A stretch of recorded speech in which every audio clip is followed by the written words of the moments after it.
Money doesn't ruin relationships. It reveals them. The lottery win, the sudden promotion, the business that finally takes off. Everyone thinks more money will reduce stress, increase love, make everything smoother. But here's the uncomfortable truth. When money changes, masks fall off. And by the end of this video, you're going to understand why couples who were perfectly fine suddenly fall apart after success, and how to make sure that never happens to you. Because the problem isn't money, it's the psychological gaps money exposes. Let me tell you about Arav and Mira. 3 years ago, they were broke together. Small apartment, budget dates, shared struggles. They felt like a team. Every win was mutual, every setback was shared. Then Arav's startup exploded. In 1 year, his income multiplied by 10. At first, it felt like a dream. Better house, better car, less stress. But something subtle started shifting. Mira began feeling replaceable. Arav started feeling superior. No one said it out loud. That's how these fractures begin. Act 1. Stability through scarcity. When you struggle together, your bond is built on survival. Scarcity forces cooperation. It creates shared identity, us versus the world. In scarcity, both partners feel equally necessary. But then comes abundance, and abundance does something dangerous. It amplifies identity. Money is an amplifier. It doesn't change who you are. It increases the volume of who you already were. If someone had a quiet need for control, money turns it louder. If someone had hidden insecurity, money magnifies it. Arav didn't become arrogant overnight. Success simply validated a belief he already carried. I'm the driver. I'm the reason we move forward. Mira didn't become insecure suddenly. Money triggered an old fear.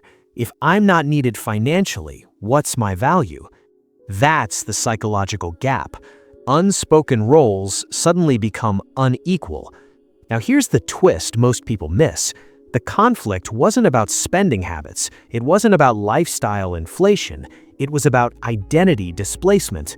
When money changes, the invisible contract of the relationship changes. And if you don't consciously rewrite that contract, resentment writes it for you. Act 2. The silent power shift. Power in relationships isn't just about love, it's about perceived leverage. Who feels more replaceable? Who feels more dependent? When Arav started making more, he unconsciously started making more decisions. Bigger risks, bigger purchases, bigger social circles. Mira began shrinking her voice, not because she was weak, because psychologically, dependency alters behavior. Research in behavioral psychology shows that perceived economic dependency reduces assertiveness. You speak softer when you feel you have less leverage. And here's where it fractures. The high earner feels pressure. The lower earner feels insecurity. Both talk about it. Both feel misunderstood. Act 3. Emotional drift. Money increases options, and options increase comparison. New environments, new people, new lifestyles. If your emotional intimacy doesn't grow at the same pace as your income, distance fills the gap. And here's the uncomfortable insight. Most couples prepare for financial growth.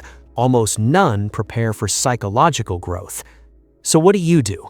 First, redefine value beyond income. If contribution only equals money, the lower earner will always feel smaller. Start measuring contribution in stability, emotional support, vision, discipline. Second, talk about power explicitly. Ask uncomfortable questions. Do you feel dependent? Do you feel pressured? Has our dynamic changed? Silence is what kills trust, not money. Third, create joint decisions around lifestyle upgrades. Money should expand shared experiences, not individual egos. Fourth, protect identity. Success should not replace partnership, it should strengthen it. Keep rituals from your broke days, the cheap dates, the inside jokes, the grounded habits, because nostalgia protects humility. And finally, grows psychologically at the same speed you grow financially. If income rises but emotional maturity stays the same, instability is inevitable. Now here's the reframe. Money doesn't test love, it tests self-awareness. If you understand your insecurities, your need for control, your fear of being replaceable, money becomes a tool. If you don't, it becomes a spotlight. Arav and Mira didn't fail because of wealth, they failed because they never updated their emotional agreement.